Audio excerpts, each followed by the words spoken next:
Good evening, everybody, and welcome along to Formula Sprint 2 for the last time in 2023. It is round 16, and we are at the Autodromo Jose Carlos Pace in Interlagos, better known as the Interlagos circuit. This 4.309 kilometer circuit, the traditional end to the GPVWC career ladder season, and we're set for a very entertaining race this evening. Neither championship can be decided. That has already been sorted out. Luke Mitchell and Alpha Sierra, your two champions in the GPVWC FS2 for 2023. So really, just an end-of-term atmosphere here around this circuit. And, well, I'm very excited to see how we get on. We're just about to get into qualifying. I'm running solo for the day as well. Vincent Gutt on production. Always forget to point out my producers, but yeah. So your contributions in the YouTube chat will be much appreciated. I see Tom Parker who says welcome to the Massey show. Massey Raboli did set the fastest time in practice. By the looks of things, it looks like as well Joe Gillett. I haven't been keeping an eye on the timing sheets, but it looks like Joe Gillett went into third, so that's going to be interesting as well in his debut season. But we can go down to the track and have a look at the drivers and the teams who have made their way out onto the circuit for this 15-minute qualifying session. And well, at the moment, looks like we're following our first car out on to the track down. Up to around about turn 10 here as you go back down, in fact not turn 10, I apologise, turn 8 and 9 as you go up the hill and back around. Very awkward middle sector here at Interlagos. Yeah, waiting to see what the early lap times and the early indications are. Welcome a few more people into our chat.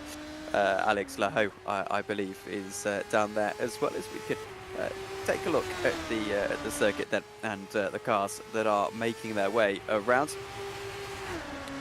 And we're on board with, well, looking at Filip Stravinsky making his way round into turn 1. The Senna S's take a bit of a dive into the corner, left-hand side, hit the apex, make sure the car is breathing on the throttle as you get out of this corner, and then down to the famous Verstappen-Hamilton corner from a couple of years ago. Turn 4, technically speaking, should really be turn 3, but that Senna S complex counts as turn 1, 2 and 3. Now, did go purple on our timing screen, did Philip, but actually won't be purple. That goes to Luke Gray at this point in the session. He's the first driver to set a purple sector, or fastest driver inside of sector 1. He's very, very close to track extending as well on the left-hand side there as he heads up through into turn 6.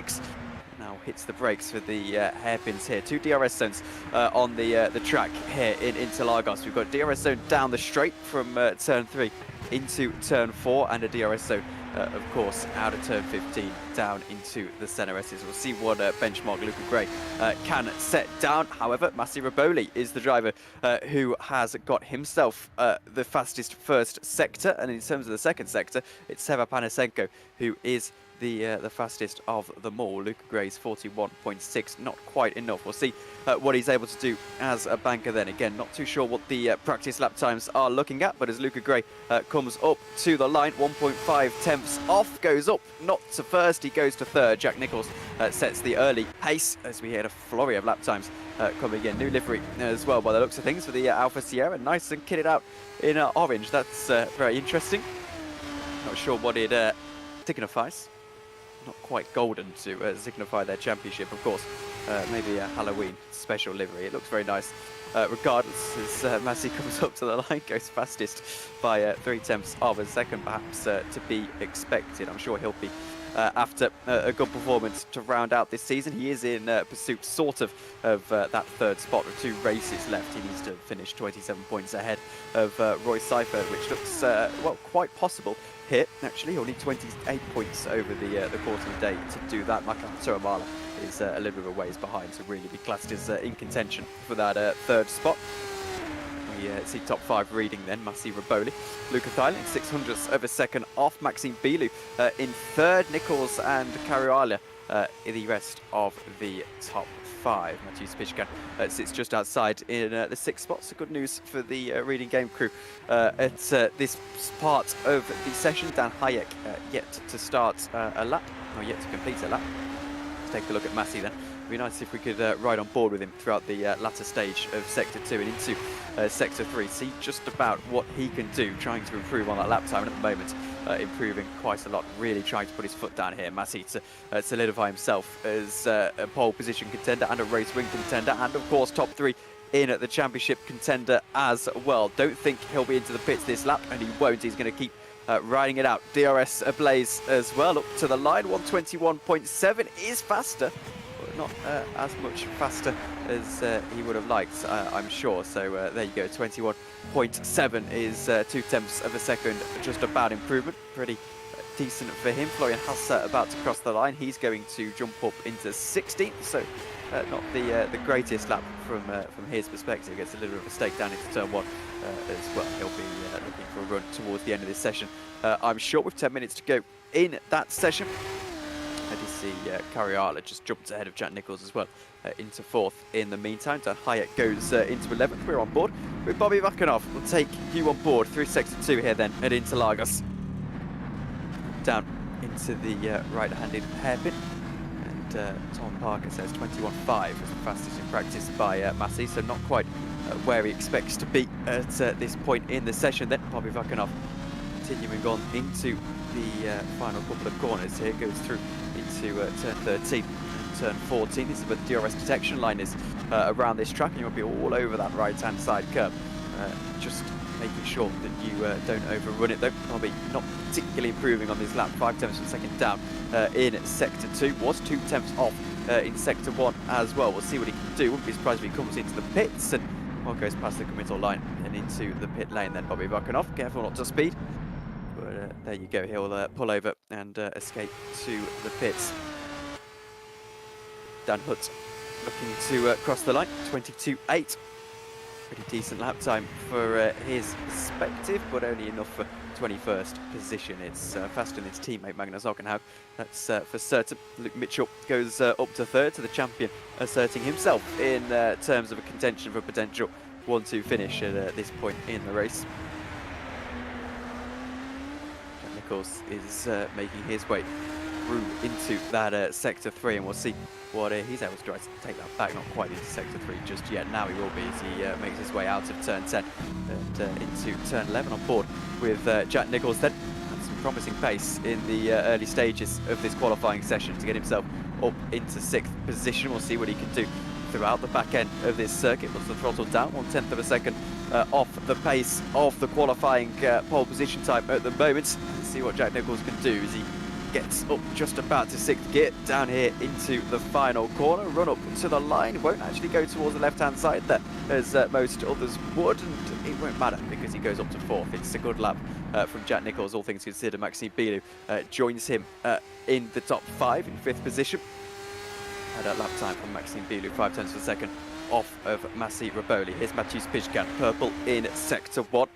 Only 100th of a second up though on Massimiliano Raboli's best lap time. So Pishkan will go through Sector 2 now, and we'll see what he can do at that timing line as well, making his way up into turn 14, the final real corner on the circuit. Of course, in Brazilian touring cars, they do run the Café chicane here, which is a quick left-right.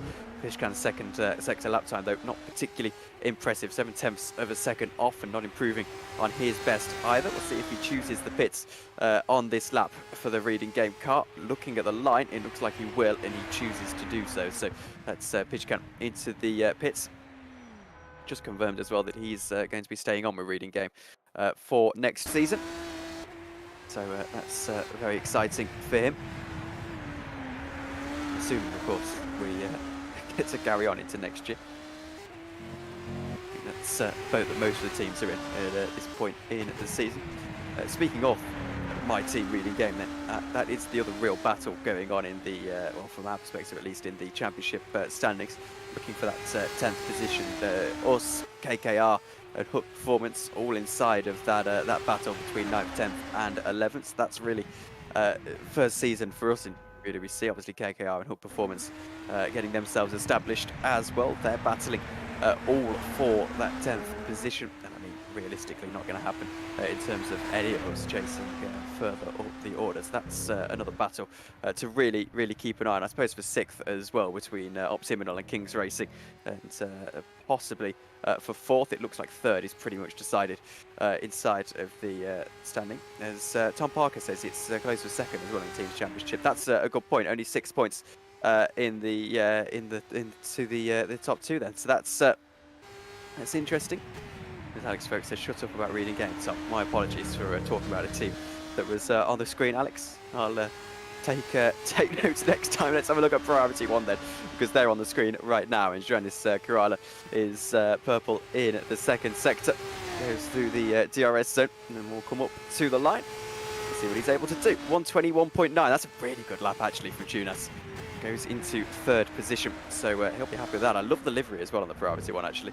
I only just noticed it from that angle. Looks like the old 1990s Williams when they had the cigarette packet on the side of the car. Looks really, really nice. Also seen a jump up as Joe Gillett for Scuderia cap plate. Jumps up into 11th position.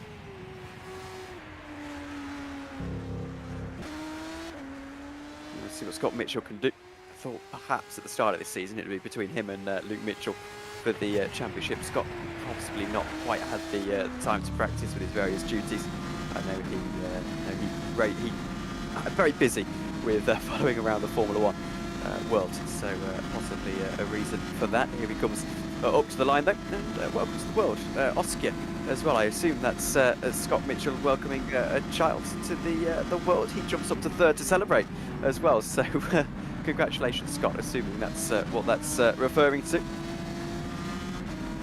Well up to 3rd. A good lap time for him. Kings Racing inside of that top 10, both of their cars, with 4 minutes to go in the session. Looks like after that sector 1 lap time won't be a 2nd in a row for Scott Mitchell either. Will be for Maxi Bilu though. He's going to improve in the 1st sector, extends a little bit out there as he applies the brakes into turn 8. I think he'll get away with it in that Optiminal Esports car. Puts the brakes on as well to make his way through into the final part of this racetrack up to turn 14. See what his sector 2 lap time is. Sector 2 is very long here as well. It's by far a big chunk of the track. Actually, about 2/3 of the track is sector 2, which is particularly funny. As here goes Maxime Bilu. It's not even spread anyway in terms of how long it takes to get through there. Bilu will come up to the line then. This should be an improvement from 10th, I would imagine. And by the looks of things, it's not. Oh, it is. It's up to 7th. It took a moment to update. So there you go. Bilu goes into 7th position. Pretty respectable lap time for the Optiminal driver, who's trying to defend that 2nd position in the championship, which, to be honest with you, looks like he's going to do pretty comfortably. Massimiliano Riboli is quite a ways off. What can Seva Panasenko do then? He's been up there so far this season as the Israeli driver. Looks to cross the line. We'll see what he's able to do. The podiums for Panasenko, a race win as well earlier in the year, according to my sheets. He's not improving a lot though here and stays in 10th position. In fact, isn't improving at all, 122.2. So that's sector 3 just letting him down ever so slightly. Must have been a mistake out of the final quarter. Jack Nichols has jumped his teammate. He goes up into 3rd position. So that's an interesting lap time from him. Scott and Jack 3rd and 4th. So a very, very good run for Kings Racing at this stage. Luke Mitchell, he's been pretty anonymous in this session. He's on a lap, put down in 6th position at the moment. I think we can forgive Luke for perhaps not taking as much time on this last couple of races of the season as he has the start, especially with that championship wrapped up by a good country mile. Luca Gray is getting a slide on as he goes through into turn 11. Able to hold on to the car with a minute to go in the session or so. As I said, that wasn't into turn 11. All of this track really does look the same. Seriously, it was now down into turn 11. Sent me off there, Luca Gray. And we'll see what his sector 2 lap time is, and it's only a 10th of a second entirely off. We'll see what Riboli can do. He's 2 tenths up in sector 2, was right on pace in Sector 1 as well, so that's a net gain of about a tenth and a half as he'll embark on his final lap as well. Once he crosses the line, special livery, and looks like it's going to be a special lap time from Massimiliano Riboli, only improving, however, by 1,000th of a second. He goes out straight away again to go on to another lap, so we'll see what he can do. What can Luca Thailand, can he try and perhaps start to challenge the Italian at the top of the order? He's making his way through up into turn 9 now. Looks like Massi Riboli is setting the pace here at Interlagos. Luca Thailand is next best challenge as we go into the last 30 seconds of this qualifying session. Thailand will just about have enough to go for one more lap, I'm sure, that he might just need it because 0.2 of a second off in the second sector. See what Luca Thailand can do as he comes up to the line. The DRS will be available to him once he gets to the DRS line outside of turn 15. Looks like it won't be an impressive lap for Luca Thailand, and it won't. 0.4 of a second off. He won't improve from second position. We'll see if he's got the beans for one more lap, and it looks like he hasn't. So that's Luca Thailand announcing himself as out of the session. Here's Dan Hayek, purple in Sector 1. That's looking very good for him. However, plenty of time to go in this lap, and chances are to hold on to that 700th of a second gap to Massi Riboli. Not going to happen, not with sliding like that, getting all out of shape into that part of the track. Dan Hayek down into turn 10. Possibly going to make this second sector lap time a little bit worse than it is. He's a second off of the pace, so no miracle lap for Dan Hayek. Bobby Vakanov was, well, actually, no, he wasn't. I apologise. That's wrong column. Looks like we have only really got Jack Nicholls on a lap then. Maxime Bilou is off in the first sector, requiring a very, very big second sector here in order to really have a stab at this. Jack Nicholls was faster. He went purple in the final sector, but it wasn't enough by the looks of things, so he's not going to find himself on pole position at the end of today. Checker flag is out, if I hadn't have mentioned that already. Green in Sector 2 for Maxime Bilou, so it looks like it's going to be an improvement, but a 0.4 of a second improvement into the final corner isn't going to be particularly easy for him. We need a hell of a lot of top speed down this final straight. We'll see what Maxime is able to do. Will it be a jump up, perhaps into the top 5 here? Florian Haas has jumped up to 18th position. Bilou jumps up, but not enough. It's an improvement, however, no real gain from it overall. And he looks like the last driver to cross the line as well, unless we've got a couple more. We've got Johan Dix, but he's miles off in that lap. So that's going to be that for the qualifying session here then in FS2.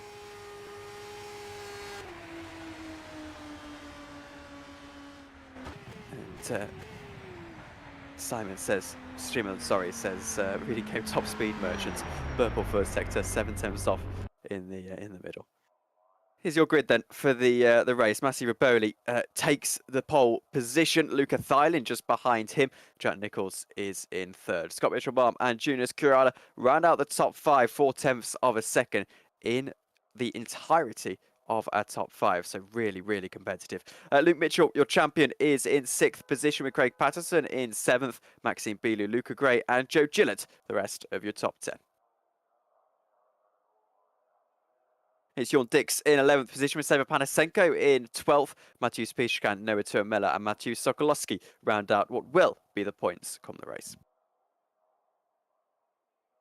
Bobby Vakanov is in 16th position. Dan Hayek, Florian Hasse, David Wasserman and Nick Kuiper, the rest of the top 20. All of these guys only a second off of the pace of our pole sitter at this point in the session. Joshua Dexter is in 21st, Dan Hutt and Filip Stravinsky 23rd, Magnus Ockenhaug 24th with Domenico Scarpelli 25th. Rado Roberts is in 26th with Mihailo Vishentuvic doing a last to first challenge, the only driver not to set a lap time. We'll be back in about 10 minutes time then for race 1 here. 18 laps around Interlagos, and it's coming up after the break.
welcome back everybody to Formula Sprint 2. It's the Brazilian Grand Prix round 16 of the season, the last of our races inside of 2023. That's time of year again. I think it's been quite a long season, if you ask me. And oh dear, quite a long day clearly for that optimal car as well. So anyway, we're just about ready to get into this race. We've just got to the end of the warm-up session. The checker flag is out. The drivers are making the last of their preparations ahead of this 18-lap race. Should run to about 20-25 minutes, depending on the pace of the guys at the front. I think we're expecting about a minute, 1 minute 21 lap times, roughly. Well, 1 minute 25, we'll say, for the sake of ease. So yeah, not too long. This race, a very short track on the Autodromo Jose Carlos pace. Tom Parker says Massey's pole up is more impressive than it looks, especially if you consider that it's a short track like this. That I would possibly agree on. To be honest with you, showing to go actually that much faster than all the others, with the fact that the track is this short, only the 4.3 kilometers, much shorter than something like Spa or something like that, then yeah, that's particularly impressive.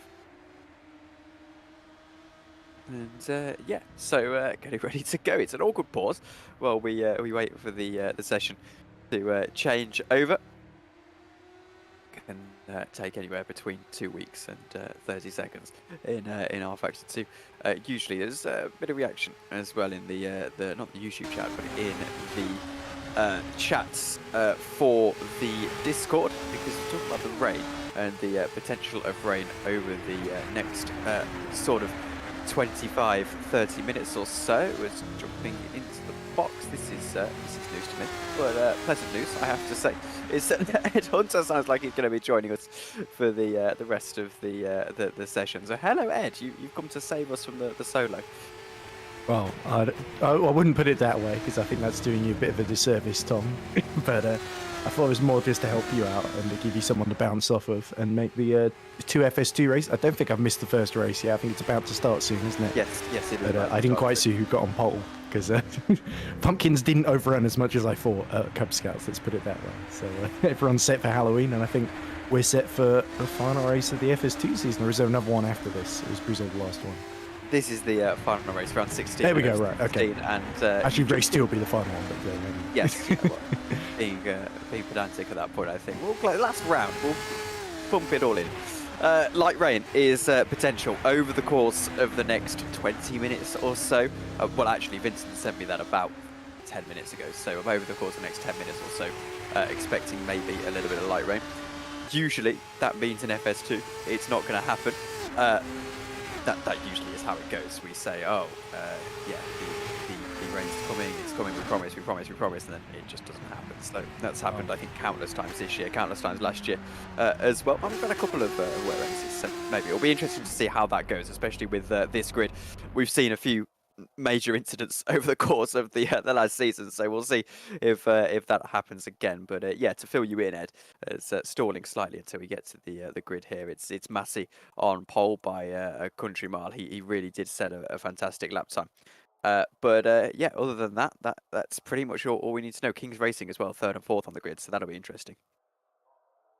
Or it certainly will, with, I believe, with King's Racing. They've still got Scott Mitchell, Mark, of course, and I believe Jack Nichols is back as well. So great to see both of them qualifying well up the grid and looking to get that team. I think they're still fighting for 4th in the team's championship, if I remember correctly. So every point is really going to count as we get into the crunch time for those minor, I say minor places because it's not the, obviously AlphaSierra have sewn up to construct the team's championship, but there's still 2nd, 3rd, 4th up for grabs, aren't there?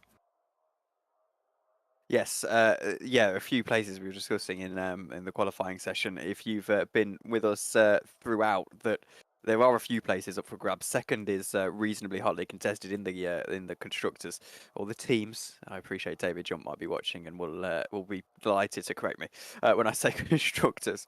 But yeah, so in the constructors, it's a battle for 2nd.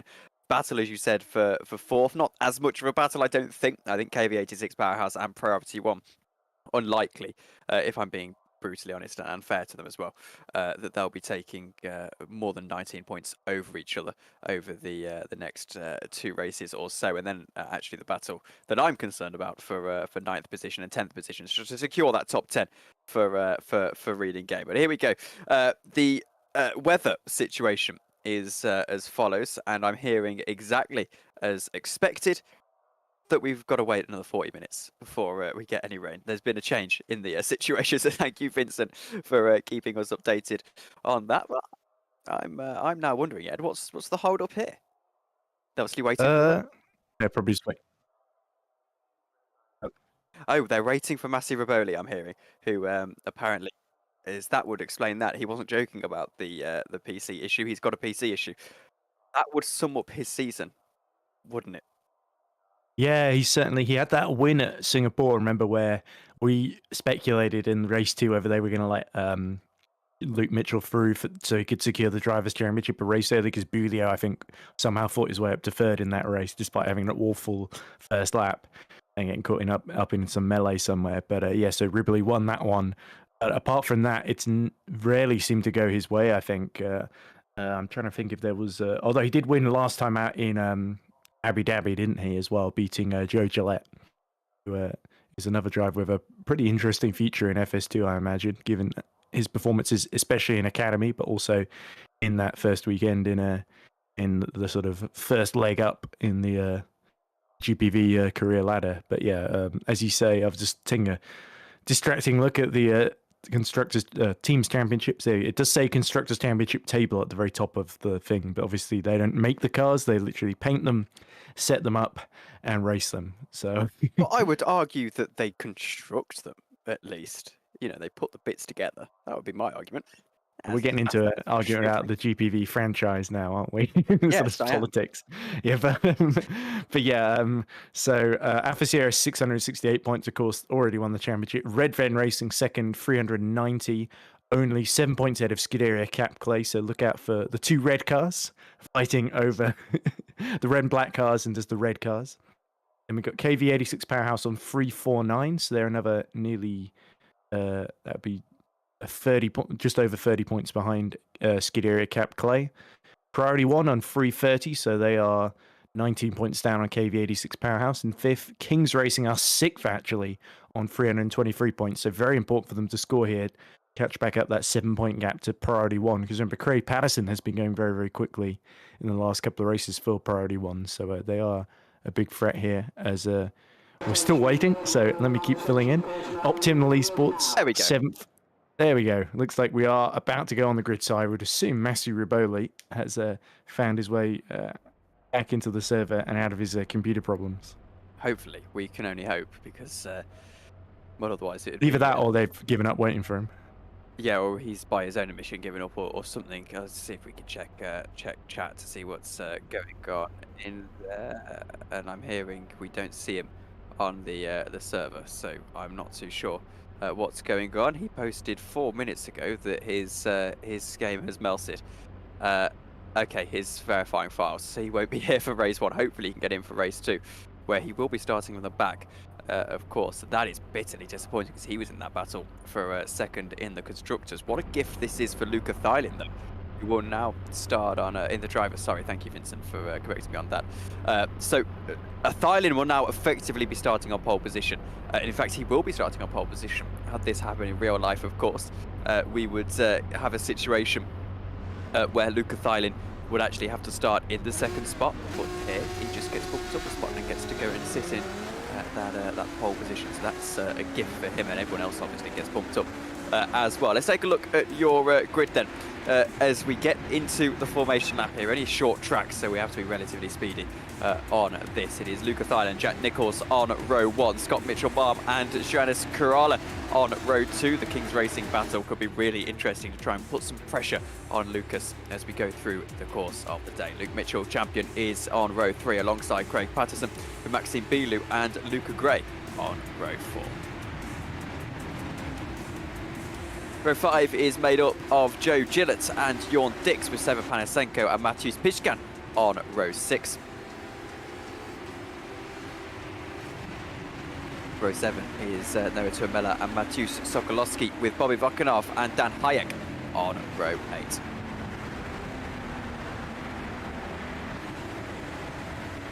Florian Husser is on row 9 alongside David Wasserman, with Nick Kuiper and Joshua Dexter on row 10.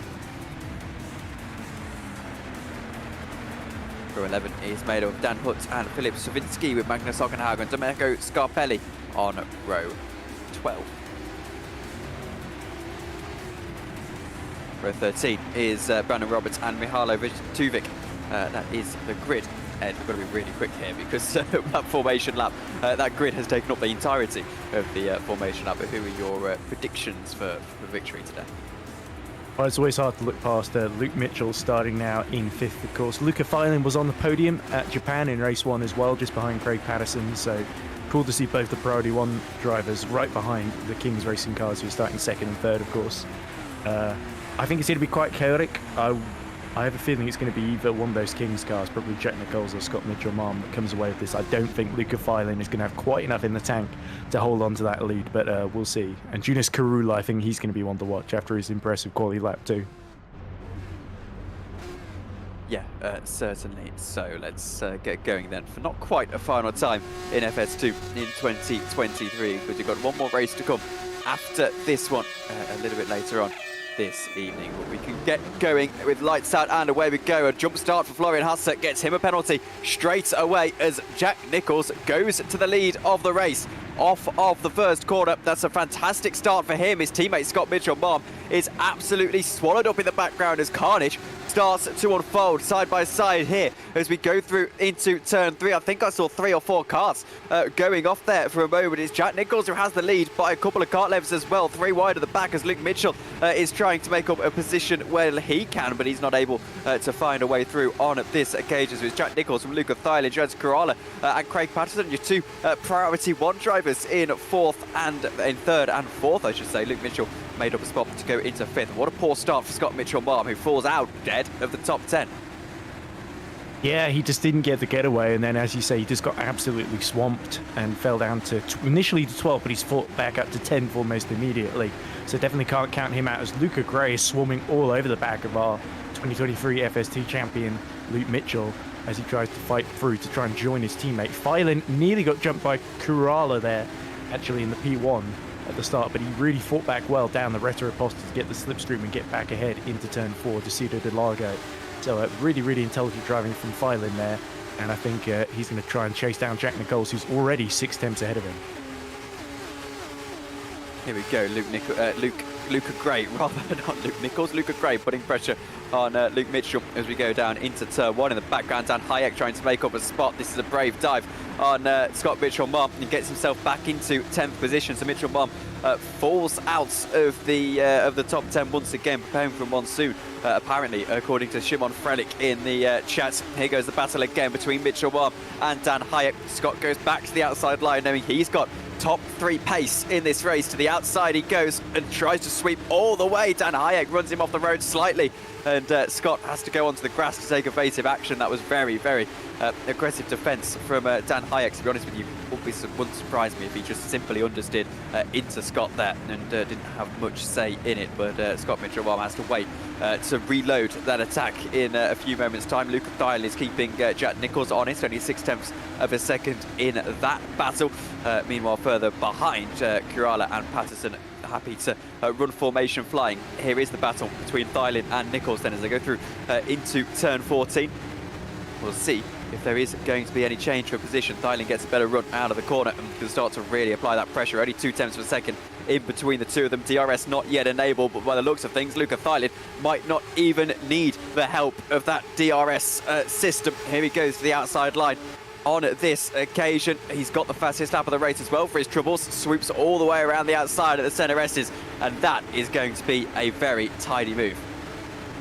Yeah, there we go. It all started at Junchao, where Nicholls didn't get a great run and then immediately cut to the inside, and he's tucking right into the slipstream once more. Down Retroposta, off, but he hits him! And hits him into the wall!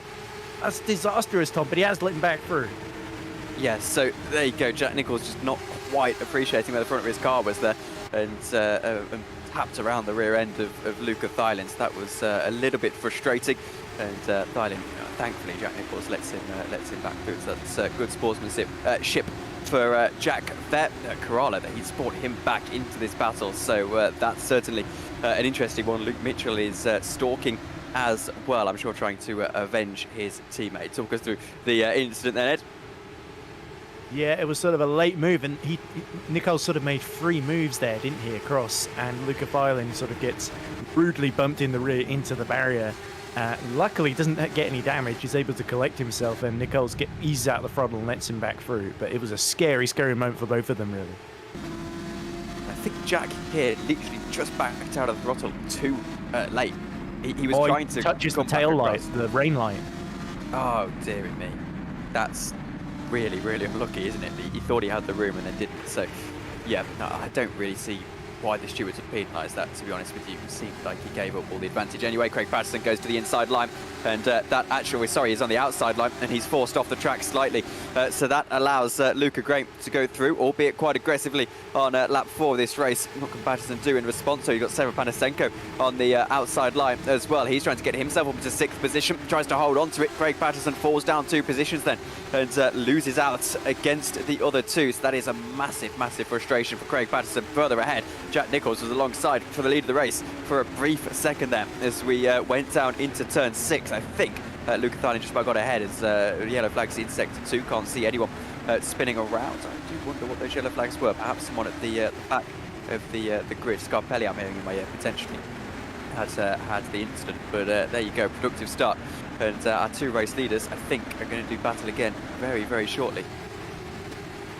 Yeah, we are getting continuous updates on the rain. It does seem the predicted rain is intensifying, but look at Luke Mitchell right over the back of Yunus Karula. He's cleared Craig Patterson. Patterson has really just become swallowed by the pack now that Gray and Panasenko have cleared him. And it's turning into a 4-horse race, and Luke Mitchell pulls out to the outside, and Yunus Karula is going to have to try and hold the inside, but surely he's not got the speed. Luke Mitchell's got the DRS. He's going to sweep around, and indeed he does so, as Panasenko clears Luca Gray in the background. Monsoon incoming is the weather forecast that Vincent has just delivered to my inbox, saying within the next few minutes we're going to get light rain, then it will just get heavier over the course of the rest of this round of FS2. So that could be interesting. First time we'd have seen pit stops in FS2 for a very long time. Here's Scott Mitchell looks for that 10th position at the moment. Sokolowski is his target, and he hits it. It only slides and further forward. It's because it's raining. It's because the rain has started, and that is going to make it very, very treacherous. You can only see it slightly on your screens at the moment. Mitchell Marr back on the outside line. This is going to be very, very difficult, and it wouldn't surprise me if we saw drivers into the pits this lap, because all of a sudden we're going to start to see drivers having a really, really difficult time out there on the track, Ed. Yes, exactly. You might see 1 or 2 risk it and try and stay out a few laps longer while the track isn't too wet. But look, you can even see it on screen now. Interlagos, they call it in between the lakes. I think it's all going to become one lake in a few short minutes, Tom. Absolutely. Will be interesting to see if Jack Nicholls or Luca Thailand dive into the pits this early on. And by the looks of things, they're not. So they're going to stay out. They're happy with how the track is for at least another 1 minute and 20 seconds or so as they make their way around this 4.7 kilometre circuit. We'll see if Craig Patterson is able to make his way through. As hello, David Jones. Welcome to the chat. Says no, Tom, about something. Wonder if he's referring to my comments about the constructors earlier on. But Jack Nicholls, Nicholls takes the lead. That's interesting. Yep, there you go. That's Jack Nicholls into the lead of the race. Luca Thailand looks to the outside but can't find a way through. It's going to be Jack Nicholls who holds it for the time being as the rain starts to stream down here at Interlagos. No spray on the cars just yet. Oh, that's really wide from Luca Thailand. He wasn't going to make it through on Ferradura there on Jack Nicholls, but he's certainly keeping him under pressure here. I wouldn't be surprised if they both pit as Nicholls goes wide as they go into the infield section and approach Eco de Pato now. And Luke Mitchell must be just licking his lips at this point because these two fighting each other, the rain intensifying. There's plenty of opportunity to go in ground now. As we approach towards the halfway stage in this race, Luca Thailand will try and go around the outside here into turn 14. David Shunt says no one will pit that early because remember these guys don't have intermediate tyres. That makes sense, to be honest with you. That explains it. But Luca Thailand to the inside is going to get himself, I think, to the lead of the race. They'll stay side by side with the Kings Racing car. Still has the help of DRS as we have got a pitter. It's Luke Mitchell is going to take the dive really early on. Luca Thailand back to the lead, but Jack Nicholls not done just yet. Goes back to the inside line and is not able to find a way through. Saver Panasenko in the background gets past Kuala for third position. Pishkan and Hayek move up to 6th and 7th. And, well, it looks like Luke Mitchell is pitting very, very early. I'm inclined to agree with David. Here comes Nicholls again. I can't even make a point about the rain because he's back around the outside and surely now into the lead of the race. It's so awkward and he understeers offline. Yeah, he just went offline there and was hung out to dry. Luke Mitchell sped in the pit lane, I think.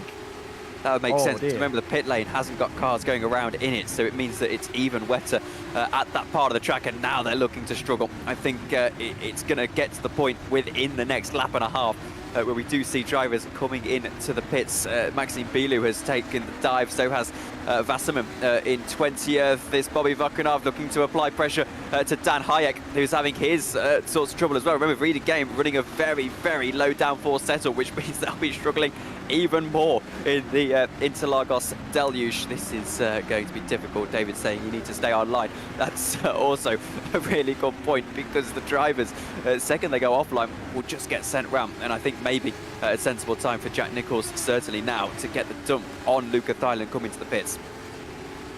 Yeah, but Luca's going to beat him to it. There he goes. Into the pits comes Jack Nicholls, making sure he gets that car stopped. Everyone needs to make sure they get the car stopped because it's even wetter in the pit lane, as I mentioned. As always, that's when the Reading Game's in trouble. Yeah, I didn't see it in the background. I didn't see it. If you could enlighten us, Ed. Yeah, it was. I think it must have been Hayek coming in way too quickly, just slid and then hit the wall in the background. They're all struggling to find their space in the pit lane. Stacking, of course. The Reading Game is having to double stack, Ed. Yeah, it couldn't really have gone much worse, that stop there, especially for Dan Hayek, as Jack Nicholls gets out just ahead then of Luca Thailand. Thailand's going to race him. Remember, they are racing at this part. As you go out of pit exit, there is no regulation, so you can't overtake there. So Thailand would have been racing him as far as he could as they make their way back out on the wet tyres now, with DRS presumably disabled at this point in the race. Puddles forming on both drivers left and drivers right. Thailand goes to the inside immediately as Patterson's jumped them. You're right, so he gets up and I believe he hasn't pit yet, Craig Patterson. So, has it? Yeah, I thought he did. He pit the same time as Luke Mitchell. So Mitchell's got the penalty. Savinsky and Kuiper haven't pit, them as well. So they're just hoping it dries out. Yes, and Mitchell and Patterson have joined them as well. And they're going to absolutely swallow up Kuiper and Savinsky. Obviously, Luke Mitchell, as you said, Ed, with that penalty. So that's the second time he's done that this year that I can remember. Certainly, Luke Mitchell forcing himself to come back into the pits in this race. That means the champion won't add another race win towards the end of the season and bolster that already pretty impressive trophy cabinet in FS2. We're about to approach half distance, and it's a 4-5-way battle for the lead, perhaps. It certainly looks that way, as Craig Patterson really has to get a twitch on to not hit the back of Nick Kuiper, and this could make an opportunity open itself for Jack Nicholls, and indeed it does, because look at this, 10 laps remaining then, and Kuiper is going to go into the pits, and now Jack Nicholls moves up into P3, and it's going to be P2, of course, with Luke Mitchell serving that penalty. So Savinsky is the only one gambling out there now on the dries. And, well, it's a bit of a suicidal gamble, if you ask me, because he's already losing so much time. It's 12 seconds. It was 12 seconds at the line. He's already lost 2 through the centre S's alone. The track looks visibly very, very wet, and Jack Nicholls will assume the lead of the race, you would imagine, if not in the pits, certainly on track in a few moments' time. However, Luca Thailand is giving him a good run for his money. It's interesting that these guys' pace is still as similar as it was in the wet conditions as well. They're having to learn the track basically every single lap. Thailand looked to the outside line there for a second, but isn't able to find a way through. There's another twitch from Thailand, and well, he's not really able to do anything with it and not really able to find the line to get past Jack Nicholls. Yeah, look at Panasenko. He's now over the back of Craig Patterson as well. Of course, there's a little bit of the fact that Patterson pit earlier than these guys, so maybe he's put the tyres through their paces a little bit earlier than they have. But the delta isn't going to be too big, so Patterson can maybe recover this one and keep Panasenko at bay, but we're really looking here at what almost certainly is going to turn into the battle for the lead when Savinski is inevitably caught. He's only 5 seconds up the road now, so they are getting within range of him, and it's only going to get worse and worse for Savinski in that Deltec. But I suppose starting so far down the field, he needed to take a gamble when it started raining, and he's got to stick with it now, because if he doesn't, then he's not going to get anything out of this. Well, it's something we'll have to wait and see about, because it looks like Craig Patterson actually, at least into this braking zone, putting more pressure on Thailand than Thailand's putting on Jack Nicholls. So we'll see if he's able to find a way through, perhaps. Getting out of the traction zone, it looks like Thailand gets that better exit than Nicholls as well. They're 3 seconds behind, gained 10 seconds in this lap ahead of Savinski, who I think is really, he's made his bed now, hasn't he? He's got to sleep in it for the next 10 laps or so to try and get himself. It stopped raining At this race. Oh, that's stopped raining. So has Filip Savinski pulled the blinder here?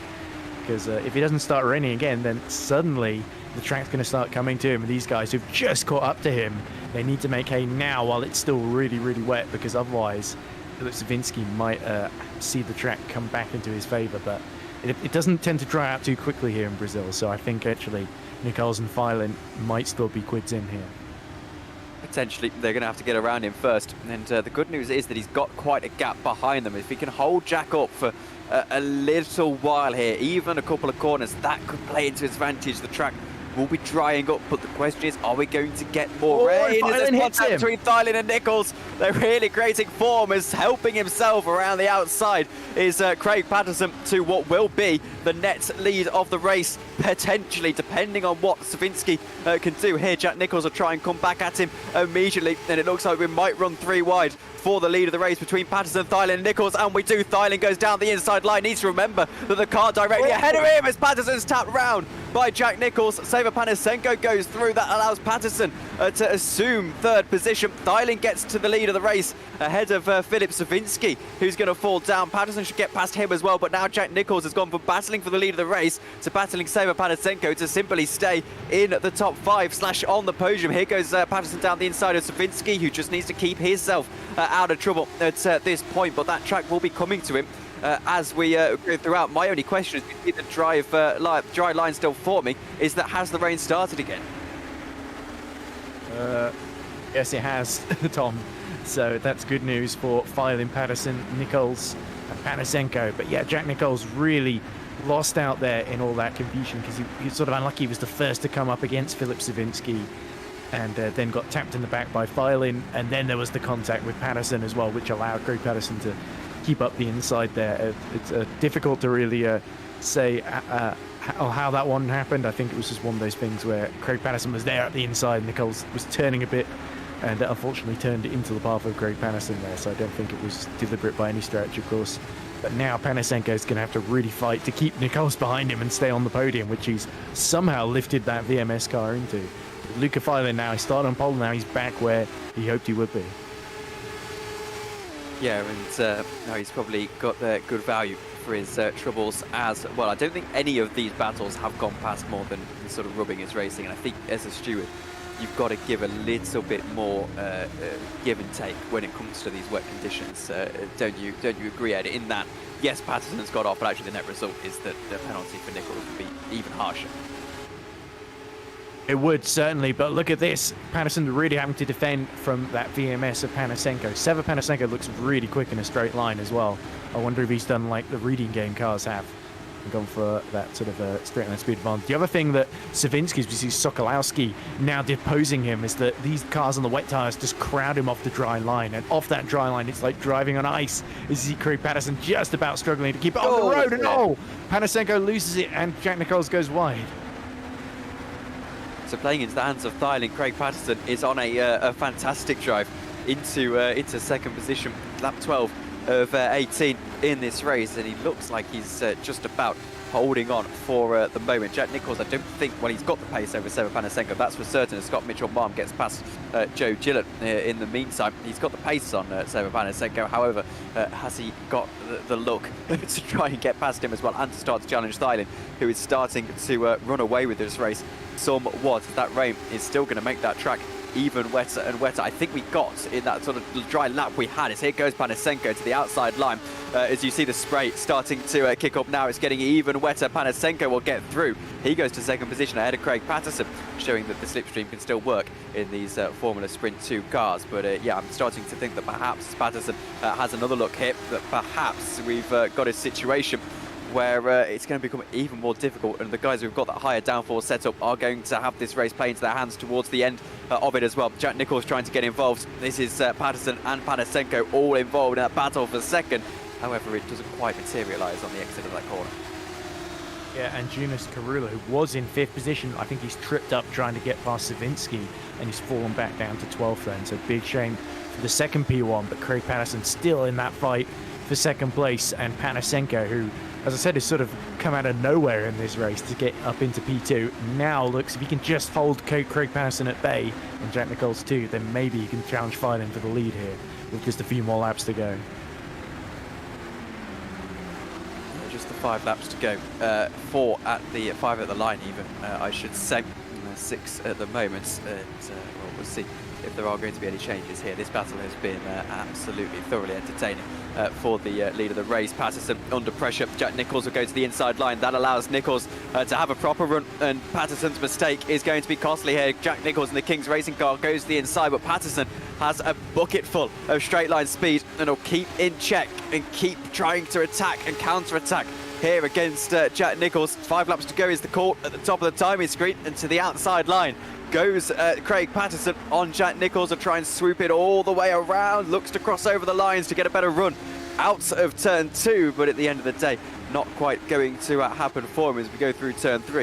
I think Jack Nicholls might just have this move on wrap unless Patterson can get a slipstream. Yeah, Panasenko was a 10th quicker than Filan on that last lap. They're lapping in the 31.7s, 31.6s.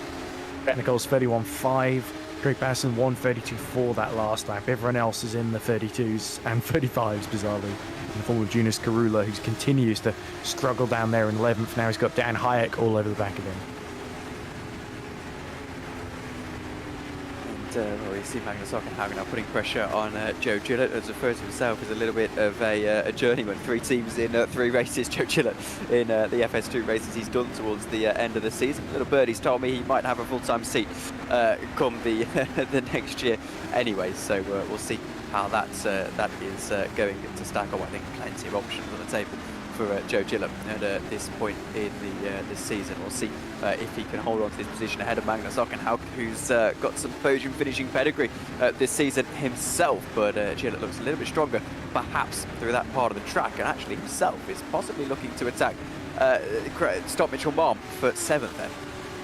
Yeah, Mitchell Marm recovering well from his difficult start to the race.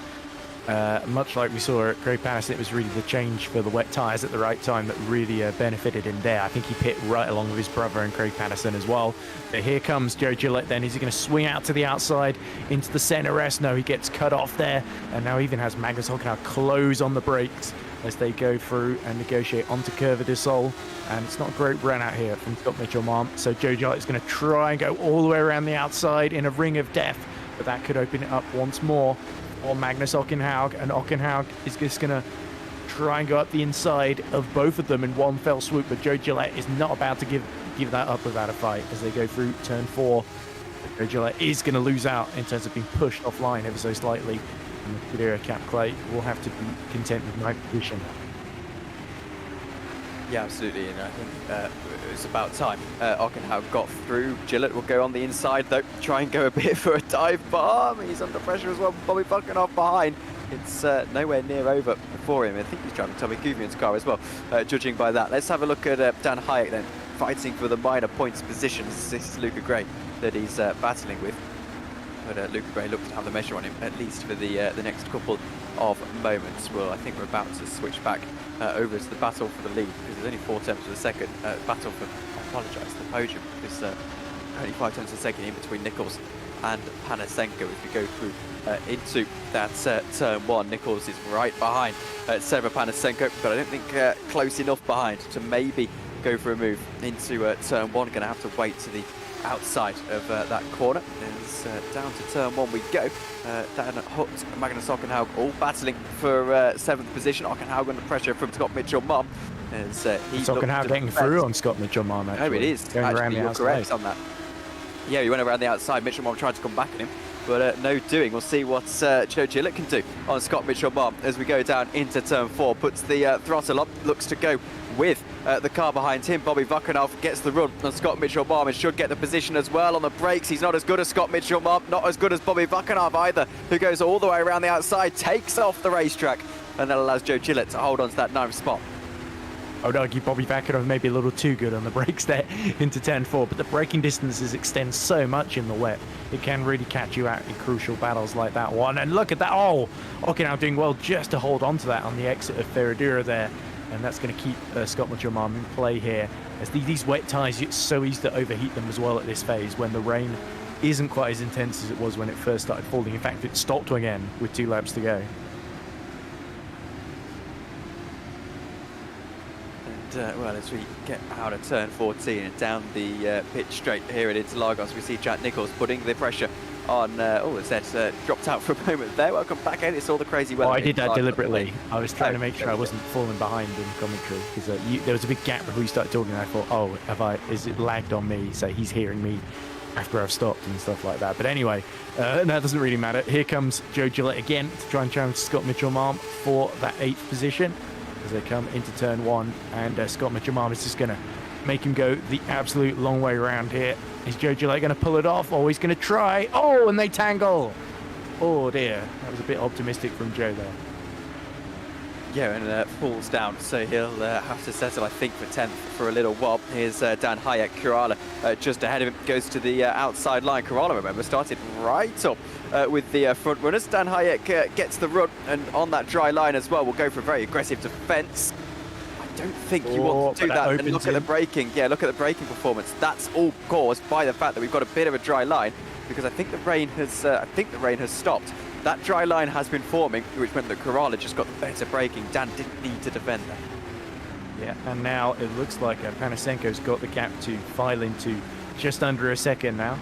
So he is fighting back because he's got Jack Nicholls all over the back of him. So we've got a grandstand top 3 finish here. It looks like Panasen has just completely dropped off the pace, 2.6 seconds down. In fact, Sokolowski isn't too far behind either. His pace has actually been really solid in the ST racing car. That could be their best result of the year, Tom.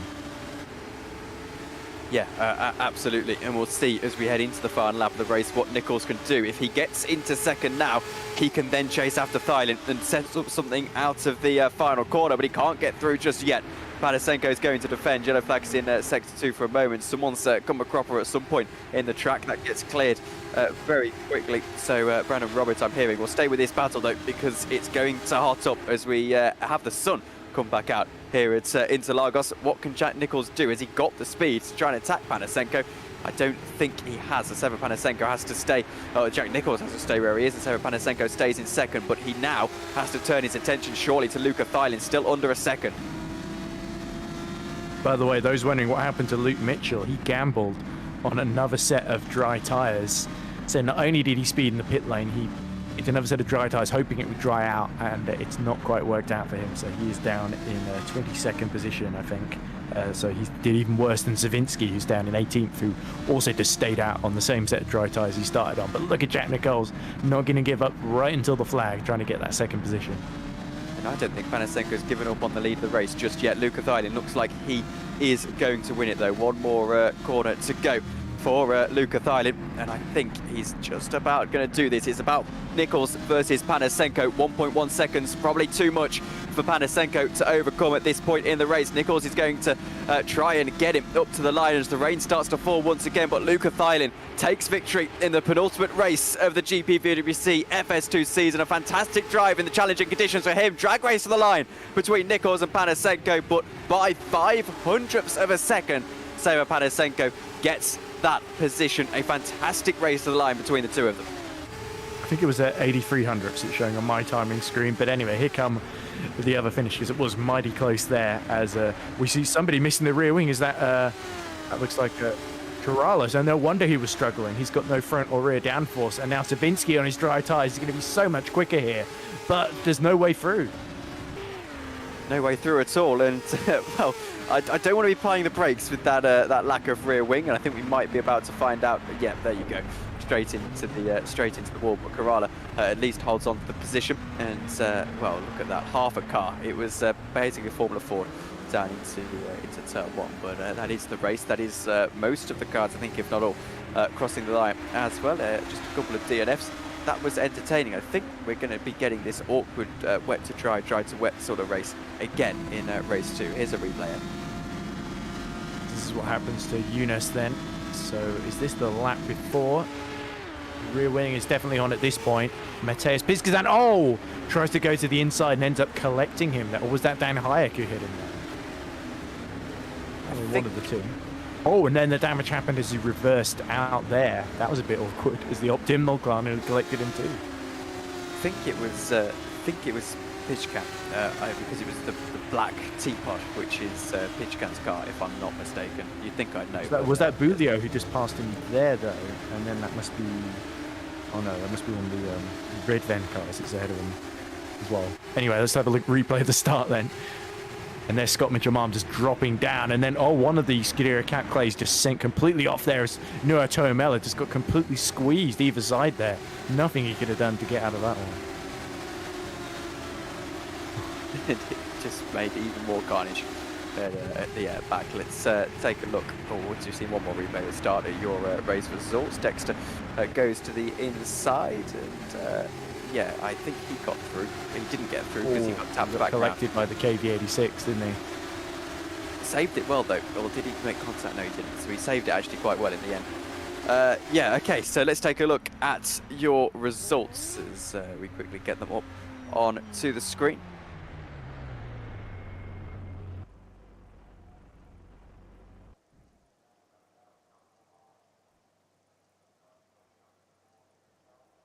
Luke Thailand takes a victory then. Seva Panasenko is in second position with Jack Nichols rounding out the podium. Craig Patterson and Matthew Sokolowski are your top 5. Dan Hutt and Magnus Ockenshaug, a Hutt performance 6 and 7. Scott Mitchell-Marm in 8th, Bobby Vakanov and Joe Gillett rounding out the rest of your top 10. Luca Gray is in 11th with Dan Hayek in at 12th for reading game. Then it's Jorn Dix, David Wasserman at 13th and 14th. Maxime Bilou in 15th. Mateusz Pichkan finishes just outside of the points in 16th, Junas Kurala in 17th, Filip Savinski, Noah Toomela and Domenico Scarpelli are the rest of the top 20. Luke Mitchell is in 21st, gamble not turning correct for him, Florian Hasse in 22nd. Brandon Roberts and Joshua Dexter are the last on the lead lap. Mihailo Vision didn't hold on to the lead lap. Mick Cooper, your only DNF from the race. We'll be back in about 5 minutes' time for the rest of the day then, and it's going to be race 2. 18 more laps around Interlagos.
good evening, everybody, and welcome back to a drenched Interlagos circuit for only our third wet race of the year. Well, if you count the third wet round of the year, if you count race one, of course. But anyway, we're back at the 4.3 kilometer circuit for another 18 laps to round out the season in FS2, and with the weather ahead, this is going to be very, very interesting. Indeed it is, and with it, visibility is going to start to get really bad in this round as well, the final race of the season, as you say. And we know Maxime Bouliot for Optimum Esports has won the draw from 15th in race 1, getting the final point. He's going to start from pole position, and one of the Deltex gets rudely swiped out the way in the warm-up in the background, but there we go. A 16-round season then coming to an end here on the 24th of October, and it's going to be a damp ending, so not in the bright sunshine, but still we're going to be treated to quite a chaotic, spectacular show. Of that I'm certain, Tom. Here is the calendar, and not a lot to discuss because Brazil is the last round of the season. 16 rounds in FS2 this year. Warm-up has just taken the checker flag, so we will be getting to the grid very, very shortly. It'll be interesting to see if Massi Rivoli is back in. I don't think he is. I don't see him in the server. Oh, he's back in. There you go. I've heard he's back in apparently. So there we go. That's going to be interesting. We'll see if Massi is able to potentially climb his way through the field and get a well-earned podium, or indeed a win of some sort of description. So that'll be fun. Obviously, heartbreak for Massi, wasn't it? Was a little bit. I actually be a bit surprised coming in. So why is it wet? My forecast said it was going to be dry, but there we go. He's, I think, set the third fastest lap in this warm-up, about half a second off of Matis Sokolowski's pace in the ST racing car. And ST quite far down in the championship. I think they're about 40 points down on 10th then. So they desperately needed a good end to the season, and Sokolowski has with that 5th place has definitely given them that. So hopefully he can build on that here, of course, because he will be starting, I think, 10th on the grid with the reverse grid, because it's all the top 15 that are reversed now. So yeah, it's going to be chaotic. I'm not sure exactly where to look really in terms of winners, because I think Bouliot, as long as he gets a clean start, can hopefully just from his point of view just escape the chaos behind him. But yeah, it's going to be a bit unpredictable, certainly for the first couple of laps. You can be guaranteed of that. Yes, absolutely. Looks like Bobby is going to be our last car to cross the line before we get going here for the race session. Rain light's very important, although it doesn't appear to be literally raining right now, even though oh, is it? Yeah, it is. I apologise. It's very difficult to see on our Discord screen share, but yeah, anyway. I think it's going to be interesting. The track should be pretty much at its wettest at this point. We've seen the dry line formed at some point throughout the course of that last race. I don't think that's going to happen here. Well, we'll get to your grid graphic as well very shortly after the start of the formation, because we know it's going to take... It's saying it stopped raining, Tom. Yes, it... Now it's raining like again. Yeah, okay, there you go. It's just taking it. Anyway, God, predictions for this race then, Ed? It's going to rain? I think that's a safe bet. Looking at the grid, I think Dan Hayek is very well placed in 4th, but he's got Luke Gray, Joe Gillette behind him, both pretty quick drivers. I think Scott Mitchell might be looking to avenge his second row start coming to grief in race 1, so I think he's going to be one to watch too. But watch out for as well for Luke Mitchell and Massi Riboli from near the back of the grid, 21st and 27th respectively. I think they're both going to be putting on a lot of moves and showing why their team's champions this year. Yeah, absolutely. So formation lap is going to be underway in a moment. We'll take. So I didn't pick a winner there, did I? No, you didn't pick a winner. Go on. We'll wait. Save that for the end of the formation lap, so we have something to talk about. So I'll ask you that in a moment. First grid number was 15. And indeed, that is going to allow us to reveal that your pole sitter, spoiler alert, is Maxime Bouliot with David. I think I may have spoiled that earlier. Sorry, Tom. On row 1, John Dix and Dan Hayek make up row 2. To row 3, it's Luke Gray and Joe Gillett, Tommy Buckinov and Scott Mitchell-Marm on row 4.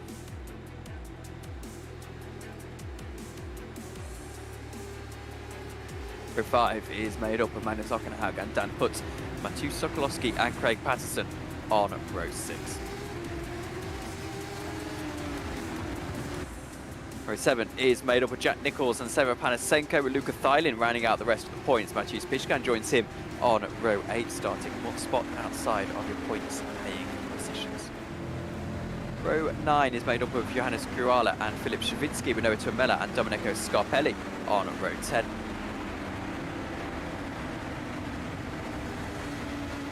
Row 11 is Luke Mitchell and Florian Hasse, with Brandon Roberts and Joshua Dexter on row 12.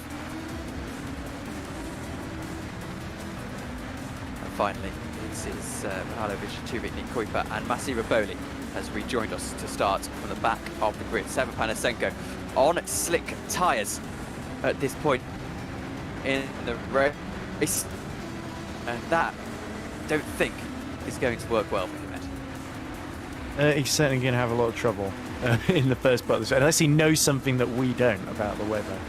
But it's much easier to react to conditions. He might have seen what I saw, where he suddenly saw it briefly not raining for a moment on the race view screen, and then panicked, it dries, and then it instantly confirmed it was actually raining. But Panasenko coming to a stop at the final corner and retiring. Start from the pit lane. But he's not retired. He'll start from the pit lane.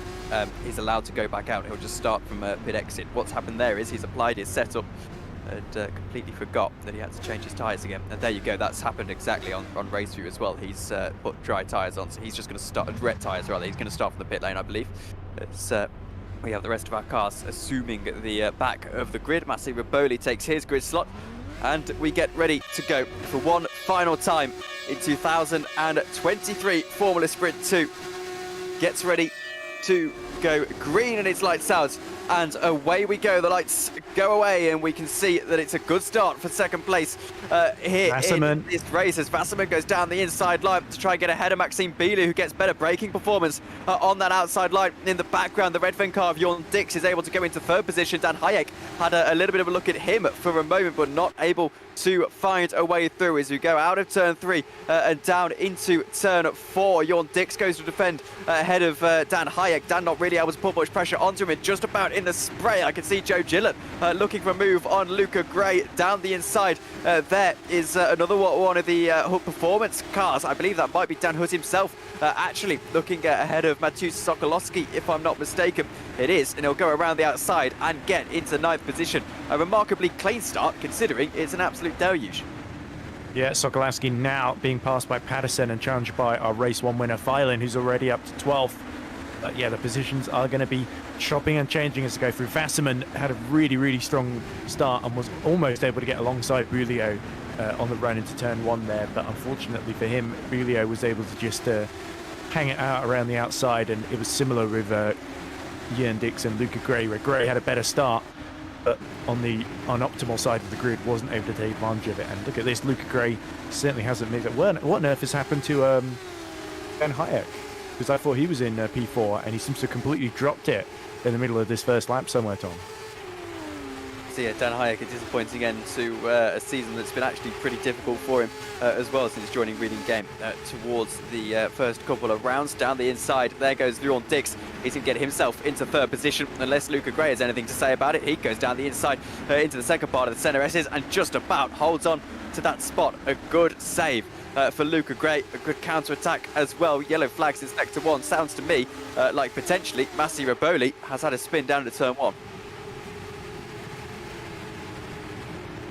Ooh, quite a few drivers involved by the sounds of it, Tom. Raboli, Panasenko, Brandon Robert, and a couple of others as well. As there we see Joe Gillett just being denied there by Jorn Dix, who tries to back him into Magnus Ockenhaug. But yeah, Luca Gray, really shame that the KKR cars are hooked up well here in these conditions. Keep your eyes on Thylin as well, already up to 11th, with Luke Mitchell up to 13th as well.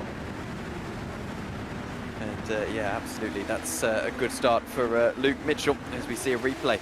I believe this will be what happened to Massi Raboli.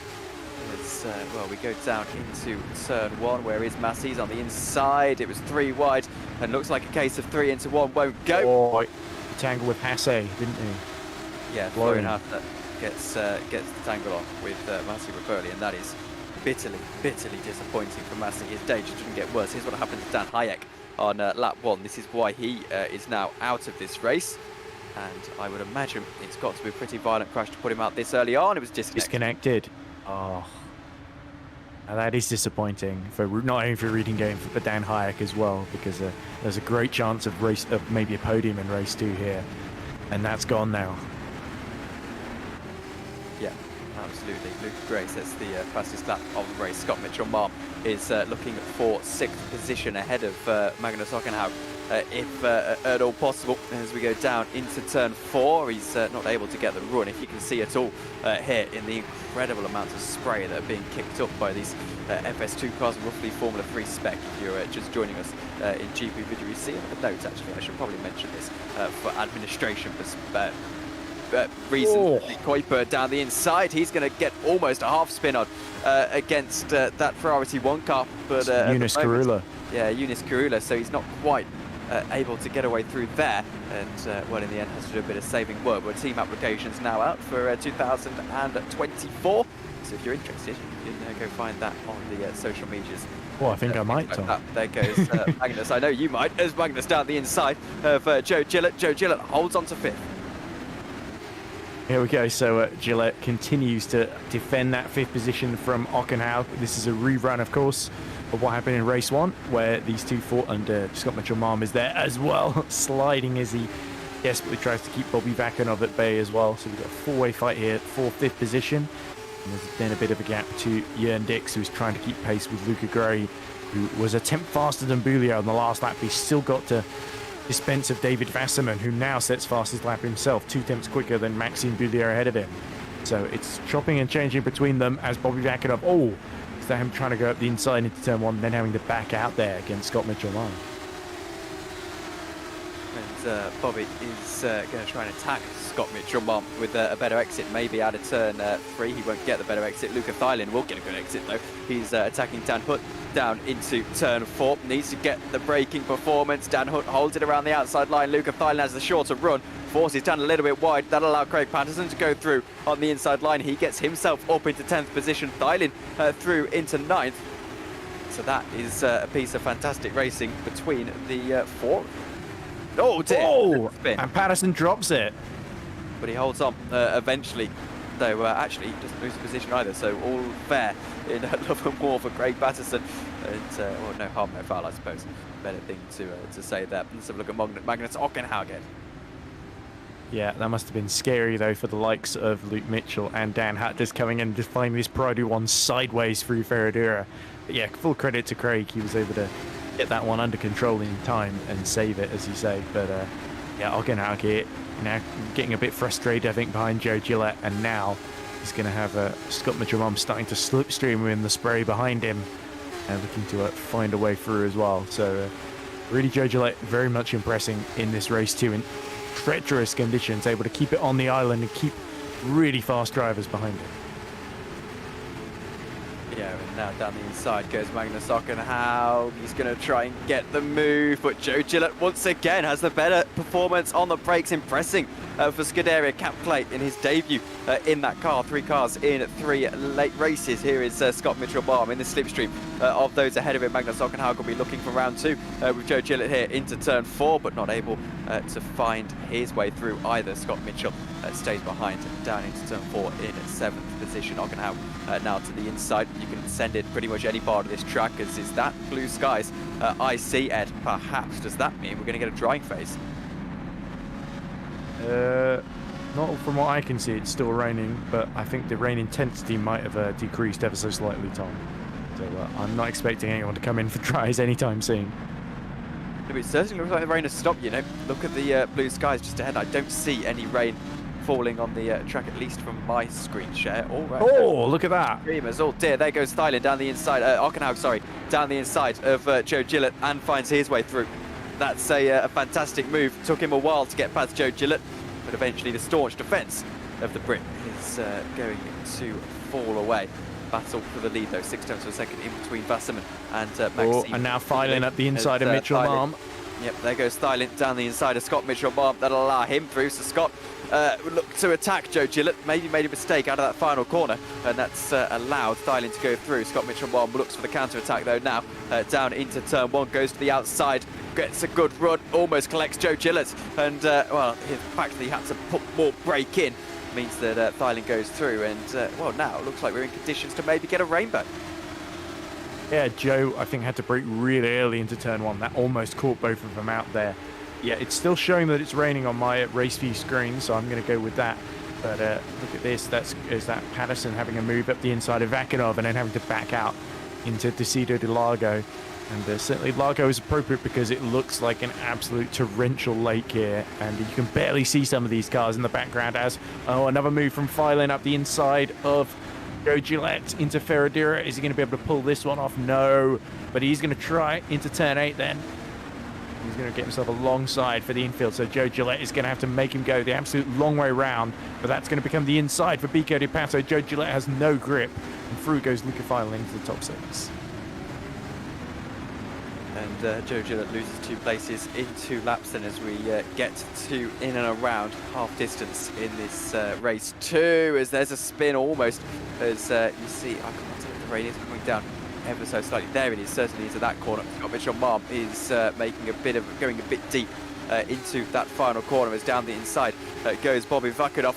And Bobby Vakinov fancies his chances, but Scott Mitchell gets that better run, is able to cut across the line. Not done yet though, as Bobby still has the overspeed, maybe a little bit of overspeed down into turn 1 to try and find a way through on Scott Mitchell-Marm. We've got battle in the background as well. That's Luke Mitchell involved with Craig Patterson, as down the inside goes Bobby Vakinov to try and squeeze through. Scott somehow holds on to the car despite full brake lock.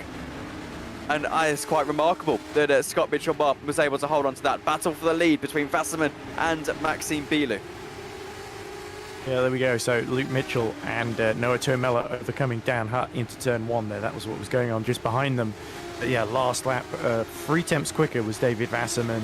And it looks like Luca Gray has started to drop off his pace behind the pair of them. 33.7 last time round, whereas Bouvier 33.5, Wasserman 33.2. So AV86 looking good to try and challenge for the win here in the final phase of the season. Possibly so, and second place in the championship will feel like he deserves it as well, ahead of David Wasserman, who we see Scarpelli is jumping to the top of the order. I think he's just DNF from the race, potentially. Mitchell-Marm creating a bit of a roadblock because Bobby Vakinov now looks to the outside. Does he? He keeps it on the outside. Mitchell-Marm has to defend, and does defend, so he stays roughly where he is. And it looks like Bobby isn't able to get the exit out of the final corner either. So Scott Mitchell-Marm goes through and seems to be home free for the time being. I want to see if there's going to be any battle between Bilou and Wasserman, because they seem very close, as is Patterson very close to Bobby Vakinov. He goes to the inside line, and I think he's going to get the braking performance as well to get through on the inside line. Forces Bobby Vakinov out wide, stays on the outside. Bobby might get the better run. Craig Patterson just chops inside. That might allow Luke Mitchell to follow through. Let's see if he's able to do that, but not quite. So Craig Patterson goes through and stays through. Yeah, and Patterson moving to the middle just to block off any potential attack there, as Bouvier is starting to fight back a little bit against Wasserman, gained a 10th back on this lap in the middle sector there. So good stuff from Craig Patterson to get himself up into 9th position. Luke Mitchell, your champion, not quite able to follow him through. Looks like Bilou and Wasserman are going to be having a scrap later on, as there is a little bit of a half spin for Bobby Vakinov. Allows Pishkan up into 13th. It was Patterson who nearly dropped it. Yeah, so Patterson actually almost dropping it. Bobby Vakinov looking to attack him. And 4 tenths a second in between the lead of the race. I want to catch a look at that battle, because I believe we might be about to see a move potentially between Bilou and Wasserman. And we might do turn 1. 2 tenths slower in that middle sector then, but he might be able to still be close enough to get the slipstream for a run here. Of course, no DRS in these wet conditions. Wasserman has got nearly 2.5 seconds now on Luca Gray then, so it's really a battle between these top 2 with 10 laps to go. And Wasserman, yeah, exactly, has to tuck out there, but it closes very much under braking on the optimal with Maxime Bouvier. Of course, started on reverse group pole, has had things pretty much to himself so far in the race, has managed things well from the front, but Wasserman, who made a slightly better start, couldn't quite find a way through. I think he wants round 2 here. I think he's going to get it as well, down into turn 4, but again, just a little bit further ahead is Maxime Bilou, and that gives him the space to stay in the lead of the race. as well. Got a replay coming up for you. We'll see what this was of. I think it was what happened to Massi Riboli. He's obviously been in the wars to date for more reasons than one, and it looks like he's been ahead of him, and typical to his look, he collects that car. I think it's probably that was Nick Kuiper, I think. Nick Kuiper, yeah, so him and Carula just came to grief there. And yeah, nothing he could do. His Scarpelli looking up the inside into Ferradura, struggling to keep it pointed in a straight line and completely losing it, and just misses the wall there. So Domenico in a bit of difficulties there. I think he did hit the ball slightly, to be honest with you, and it gets worse when he does it as he exits. No, that's the end of the replay. If he did, he only slightly brushed it. So we see somebody spinning there. Is that Scarpelli spinning again? Yeah, sounds like it is. As Wasserman 0.6 of a second behind Bilu, that's going to be a battle. Maybe it's a case of he wants to stay in and behind Maxime Bilu, and will go for the lead of the race later on. Again, keeping that pressure up, putting a bit of a look down the inside without actually any intention of going for it. Luke Mitchell falls behind Matthews Pishkan. Pishkan's to the outside line. This isn't on Mitchell, this is on Dan Hutt. So he's going to try and get through. Dan Hutt on the inside line. What can Pishkan do? Not much in comparison to Dan Hutt, who is able to get ahead of him, or is able to stay ahead of him. There's nowhere to a medal, I apologise. Dan Hutt behind, there goes Mitchell, spinning off the road. Yeah, I'm not sure if Mitchell just lost it on his own there, or if he got tagged, but that's a bit unfortunate for both of his races to come undone there. And is that him? No, that's the King's car of Nichols trying to go up the inside of Savinsky for 15th position, and indeed doing so. So there we go, rerun, of course, Savinsky. This time on the right tyres, but not quite able to get that Deltec into the points on this occasion. As Wasserman has got the gap down to just under 0.3 of a second briefly there. So he's absolutely pushing Bouvier on this lap. So down turn one, Luke Mitchell went around the outside. That was Sokolowski he was fighting with here, just ahead of him. Oh, I think it was on his own. Yeah, so I see the contact you were referring to, but it wasn't the contact that sent Luke Mitchell round, unfortunately. There's a lot of spray. It's even hard for me to see what's going on sometimes, Tom. Yeah, well, I've got my glasses on and it's still hard to see. David Wasserman now is closer to Bilu than he was on the previous lap and has been all race, and now Bilu is having to really have to think about his defence and all those contacts, and Wasserman, he collects it. He keeps the car going and keeps the battle for the lead raging on, and gives a little bit of a love tap on his way through as well as he tries to attack Bilu on the exit of the Centre S's. This will give him a fantastic run as Bilu spent much of the downhill section recollecting his car. As here we go down into turn 4, Maxime Bilu under a lot of pressure from David Wasserman, who this time is going to go down the inside and not quite get through. Bilu gets the extra performance, but does he go wide? No, not quite. That was fantastic driving from David Wasserman. I'm amazed both of them were able to save that there, because I thought both of them were just hitting the wall on either side, and Luke Gray was going to streak through there, as you see Craig Patterson getting through on Scott Mitchell-Malm for 8th there. But yeah, that was a spectacular moment there, and brilliant car control from the pair of them. So Wasserman was just absolutely going for it here. This is going to be scary. Brown trousers moment for Maxime Bouvier. So Wasserman went to the inside, completely lost the car, and then just about was able to put the brakes on at the right time. And he hits him again.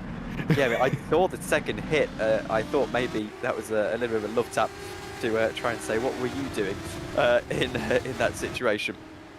But there you go, David Wasserman. It was kind of a late move from both of them into the braking zone in the other direction, wasn't it?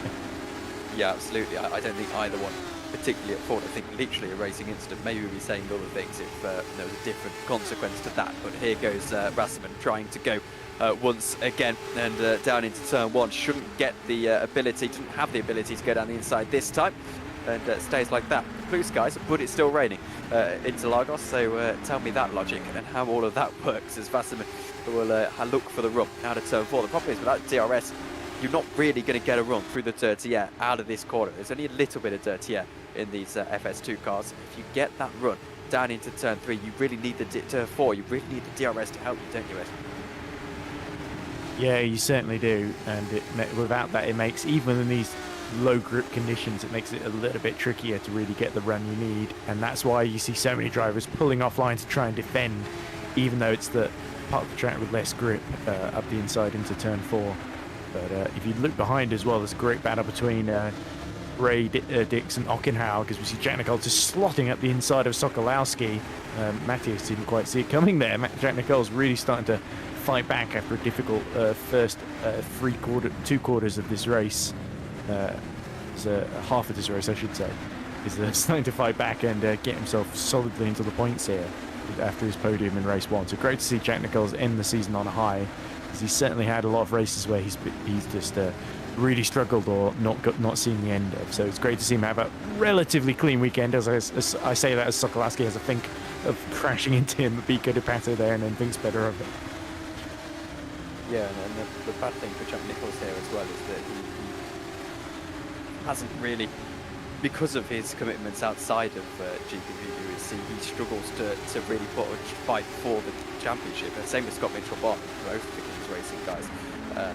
Even if they have had the pace to possibly be, each contending for the top 5 positions, it's frustrating for him, and it's frustrating for Scott Mitchell-Barton as well. But there are a few other drivers who have commitments. Here's a battle: Joshua Dexter and Filip Savinski. But yeah, those two particularly, I think it will be a little bit frustrating for them that each race means a little bit more to them, because I have to look at them in isolation. Joshua Dexter, the exit of turn 3, has to go to the inside line. There's contact between the two of them, and we're going to run 3 wide. Seva Panasenko looks like, oh no, Masi Raboli, is it, who's involved as well, or is it Panasenko? It is Panasenko. It is Panasenko. There at the end. He was just ahead, and he gets ahead as well. So at the 3 wide battling, Seva Panasenko is the one who finds himself in the lead of that little train.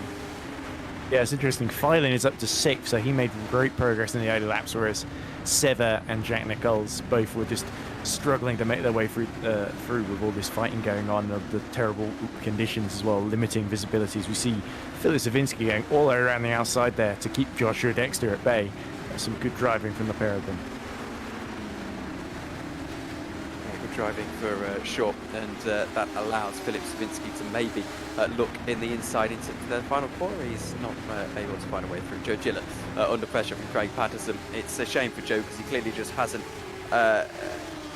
quite got the pace, but anyway, he's got the pace to try and battle, at least that's for certain, as Craig Patterson now puts the pressure on him with 5 laps to go in this race. Patterson to the outside. Joe doesn't even need to defend. Patterson goes for the dive. It's a huge dive from Craig Patterson. He makes contact, and Joe Gillett is going to hold strong. It was desperate for Craig. Oh, but then a little bit squirrely from Joe Gillett, and Patterson has to get a little bit offline to try and take advantage of it. And now it's as you were, unfortunately. They go back down the straight and start slipstreaming one another. Is Craig Patterson going to stick to the inside or try and sweep around the outside on the racing line? Indeed he is. He's going to have the grip. Can he just about hold on here? Yes, he can. And, Joe Gillett then is going to maybe try to come back at him here around the outside. Craig has to defend, certainly, and Joe, there's not really a corner you can go around the outside of, and that allows the Kings and Scott Mitchell-Marm through. Yep, that's Scott Mitchell-Marm goes through, has to do it on the brakes though, and seals that move ahead of Joe Gillett. So that's really helpful for him. And now it has to be under pressure from Noah Tuamela, who's putting him under increasing pressure. Joe Gillett hemorrhaging positions. Who's impressed me? Ockenhaug has really impressed me in this race. He's got ahead of Jörn Dix, and now he's challenging Luca Gray for the podium. Only 3 attempts in that battle here. 4 cars all locked together then. And is that Filin at the back of the train still recovering here? He's going to have a go at Jörn Dix then as they go across the start-finish line, almost trying to put him into the pit wall there almost, or even closer is Ockenhaug and Gray. Gray defending, and Ockenhaug is up the inside, surely going to get that 3rd position, and indeed he does so. Oh, well, almost. He actually went way too wide there, and Luca Gray's hold on to it. The outside goes Jörn Dix. Is that? No, it's not. It is Jörn Dix for 4th position. Magnus Ockenhaug in 5th, trying to attack him. Down the inside he goes into turn 4, and Jörn Dix gets on the brakes just that little bit later and wins that particular battle. This is what I was saying, Magnus is impressing me. Yeah, he goes way too deep into turn 1 and loses 2 places rather than gaining one. Yeah, well, it's still top 5 to finish off his season would be impressive. Noah Tuamela's just got past Joe Gillett. We'll see what Thailand can do here. He thinks about a dive, but again, the pace just not quite coming to him on the inside line. I'm disappointed that we haven't really seen side-by-side action for the lead of the race either, as we continue to follow this battle through. I think Bido and Vassman, that may be is shaping up to be the inside for final Magnus. laps, and Magnus Ockenhaug goes round. Oh, just about saved that one, but that was a bit of a dive into Pico de Pato. And it's really helped both of them have allowed Luca Gray to escape up the road here, much to the frustration of his teammate Luca Filin, who I'm sure would have loved to fight him in these final laps. Ockenhaug to the outside. Once again, yellows in sector 2. Dexter is the one who's come up proper. He falls down into 17th position. Here goes Magnus Ockenhaug then. Buckets full of straight line speed in comparison to that Red Ven Racing car. And around the outside, he'll be happy to take that position ahead of Jorn Dix. Luca Thylin is behind in 6th. I'm sure Magnus Ockenhaug will be pretty chuffed with how that has gone for him. Jorn Dix looks to come back in him, a counter-attack potentially for that Red Ven car. Of course, reigning Constructors champions until Alpha Sierra took the crown. Switch to the battle for the lead because Maxime Bielou, not a great lap for Bielou. 134.3 and Vasserman 133.8. As we look at Jorn Dix really struggling to keep Luca Filin behind him as they come out of turn 5 and towards Ferradura. Keep your eyes on that Vasserman Bielou lead fight as well, as these two lock together, the Red Ven and the KKR. It could be a good final race of the season for KKR if they can get both cars in the top 4 or top 5 here. But at Bielou, now the pressure really starts to mount then, because this is where the tyres are going to be in worst nick, to be honest. So Maxime Bielou has really just got to make sure he's kept enough performance in them in order to be able to finish these last 2 laps quicker than David Vasserman. But Vasserman will be absolutely going for it as we see yellow in sector 1.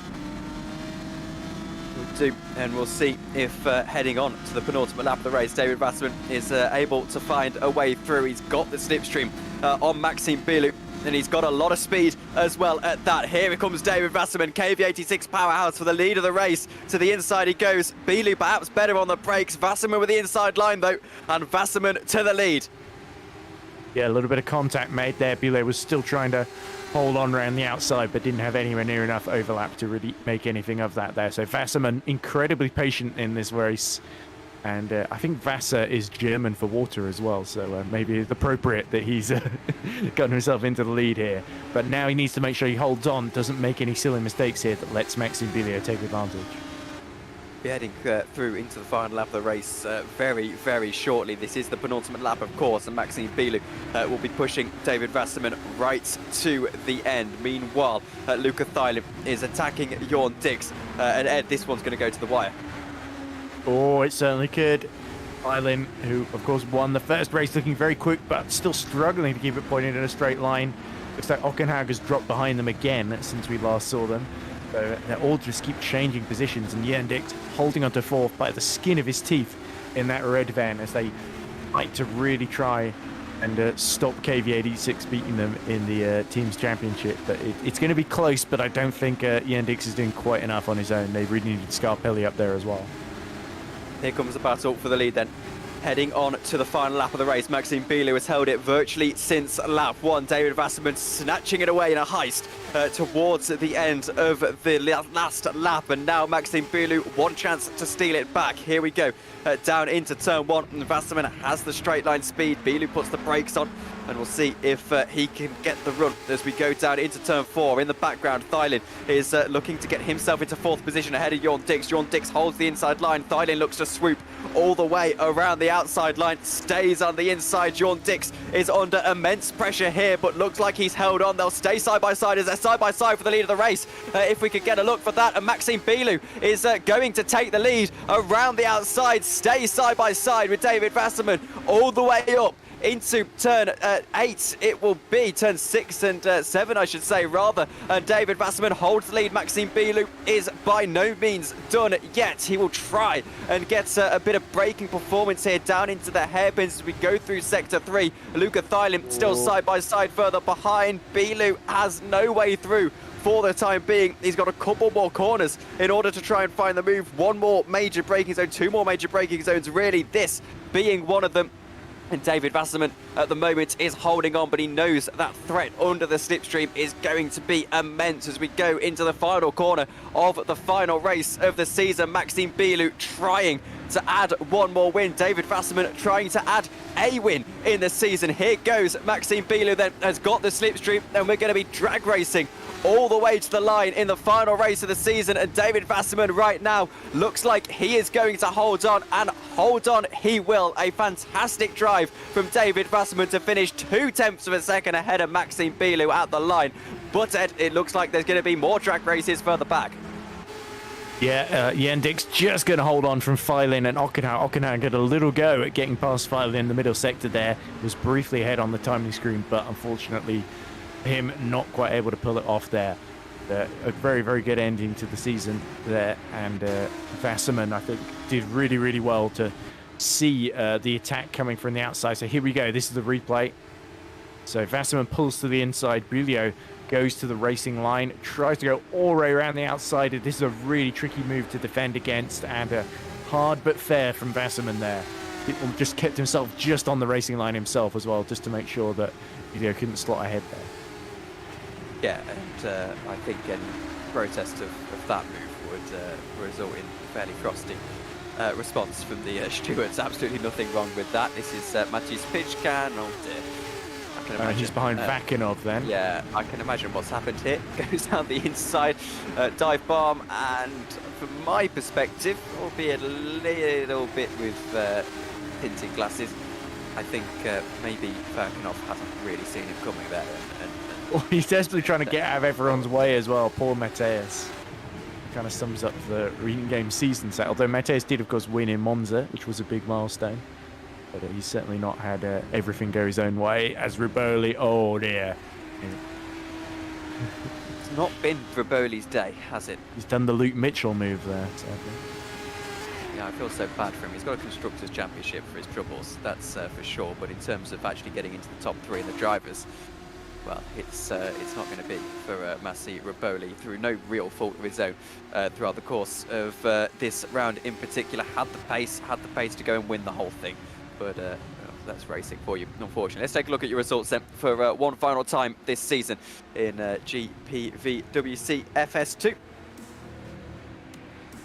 There you go, the graphic eventually pops up onto the screen. David Wasserman takes victory for KV86 Powerhouse, a huge milestone as well for KV86, if I'm not mistaken. This will be their first win of the season. No, it won't, it'll be their second win of the season. So KV86 Powerhouse, I made that third actually. I apologise KV86, no, to Amel, it's won a few for you so far, but David Wasserman certainly with his first victory of the season. Maxime Bilou in second, Luca Gray, Jorn Dix and Luca Thailand, your top 5. Magnus Ockenhau, Craig Patterson, Tura Mellett, Scott Mitchell-Baum and Joe Gillett, the top 10. It's Dan Hutt in 11th position with Bobby Vakinov in 12th. Jack Nichols, Seba Panasenko and Filip Stravinsky are the top 10. Matthew Sokolowski, Mihailovic and Tuvik, Joshua Dexter, Domenico Scarpelli and Jonas Krula are the top 20. Matheus Pichkan is in 21st position, DNFing from the race, as is Massi Riboli, Brandon Robert, Luke Mitchell, Florian Hasse, Nick Kuiper and Dan Hayek, all failing to finish. Let's grab a chat then with 2 drivers first of all. 2 drivers, 1 team principal and 1 driver, Jorn Dix and Reuven. Jorn and Reuven, welcome along to the commentary. Pretty productive day for you guys. Oh yeah, definitely. Couldn't say it any other. Couldn't say it better. Certainly, Reuven, we'll go to you first then. Very, very quickly. Second place in the championship after it all. Not quite able to defend that crown that you won that year. But then again, Alpha Sierra have been so dominant this year. I don't think many people expected that you would. I mean, to be fair, Alpha Sierra did a great job. And they kept the driver line up from last year, and last year they were already pretty good. So, and we had a quite big change in the driver lineup. So, yeah, congrats to them. Did a critical season, and And Jorn, how did you find the weather out there today? Looked quite tricky. It was definitely, but it suited me very well today. Had so much fun, especially with the battles with Magnus, with Lucas, which were hard but fair. And I had very good races this year in the rain, Silverstone, for example, or now Brazil. So, yeah, I had fun. I had great fun. Well, thank you guys for joining us, and we'll speak to you hopefully at the start of next year. Yes. I think Thank you guys. That was Jorn Dix and Reuven Machede. He's been waiting patiently, so we'll drag in Luca Gray next. Luca, looked like you were in the wars out there today. Hello? Can you hear me? Hello. Yes, we We can Okay. hear you fine, Luca. Good. Yeah.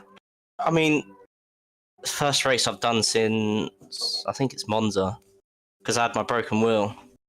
It's probably my best race of the season. Well, definitely is. It's the only podium of the season. In the last race, I'll take that. But yeah, in the water bit, but we got through it.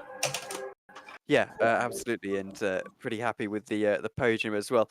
I mean, were you expecting to be able to take advantage of the misfortunes of some of the really fast guys today, quite like you did? No, because I thought the race was next week. So I only had about half an hour of practice before official practice. So Yeah, well, that typically will do it. Plans for next year then, because you're a mainstay in FS2. Are you making a jump up, or are you staying around? it depends. It depends. I'm looking to get into SL2 because I just prefer those cars. But I'll just see what happens. By the way, Luca, I believe KKR have now overtaken Reading Game Studios for 10th Oh, in the fantastic! teams table. Nice. Because Reading Game, I don't think scored particularly, especially not in For race ninth, 2. it would be for ninth. So It there would you be go. for 9th. Yeah, you're right, not 10th. Sorry, because KKR were already 10th. Anyway, I misspoke there. It is 9th. Oh, okay. Well, Dear we'll take that. me, what a sad little life. Enjoy your Contrasting work. reactions to that from our commentator and team principal and our driver for the other side. Wonderful. Well done, Luca. Enjoy your ninth position. Thanks. We'll speak to you at the start of next season. All right. See ya. Cheers. All right. Well, I drag one more interview in then. I believe, and that'll be Noah Tomello, and I'll hand it over to you, Ed. Right, so we're now joined by KV86 Powerhouse's Noah Tuomela. So, Noah, race 1, a very, very difficult start for you. You're being spun around at the first corner and trying to fight back from that. And then race 2, a very, very good fight back. You ended up, was it P8 in the end? There's a lot happening. It's a bit hard for me to keep track. Yeah, there we go. I just pulled that out of thin air and it was absolutely correct. So, so that must have been fun for you fighting all the way through the field in pouring rain conditions because it really felt like you had great pace, especially in race 2. That was probably my best race so far ever in existence, whatever. It felt so nice. About 11 positions made, and most of it, I forgot, I don't know, but most of it wasn't because of other people crashing. It was pure on my pace. So I feel really, really, really, really proud of that. And your teammate, David cool. Wasserman, winning. I made a joke about Wasser being German for water as well in the commentary, and with all the water around, he seemed to do very well. So a win in 8th place, that's a really good ending for KV86, isn't it? Yeah. Yeah, I'm really, really, really happy for David. Cause he was a really great what's it called, reserve fit in for this race. So I'm really happy with that.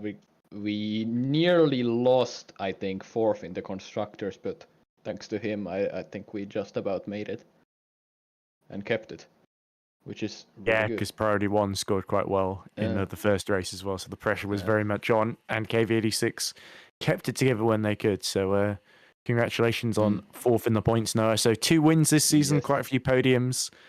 You must be excited, looking forward to 2024. 2024 looks promising, really promising. I'm really excited. I'll be driving a lot once the initial beta or whatever you can call it comes out for the next year's car. And yeah. Well, we can't wait to see you in action, Noah. So congratulations on your 2 wins this season. Let's hope we see many more to come in future. Yes. And enjoy. Have a good night. See you next year, Edward. I think you may well, because we're entering a team, so you will see us next year. Thank you, Noah. We'll speak to you soon. So anyway, that just about does it for FS2 in 2023. What a season it has been, and if you see yourself potentially on this grid, either as a driver or a team manager, check the Twitter pages and all of our social medias, of course, in the description below. The applications for 2024 for teams are out, and obviously the driver market is available as ever. You can even prove yourself in Academy next Monday, I believe, where you'll be able to maybe secure a seat for next year. Anyway, for myself, Tom Dillon, thank you very much to Edward Hunter for joining me. Vincent Gutt has been on productions all year as well for another successful year from FS2 in 2023. Thank you very much for watching, and we'll see you all later. Good night.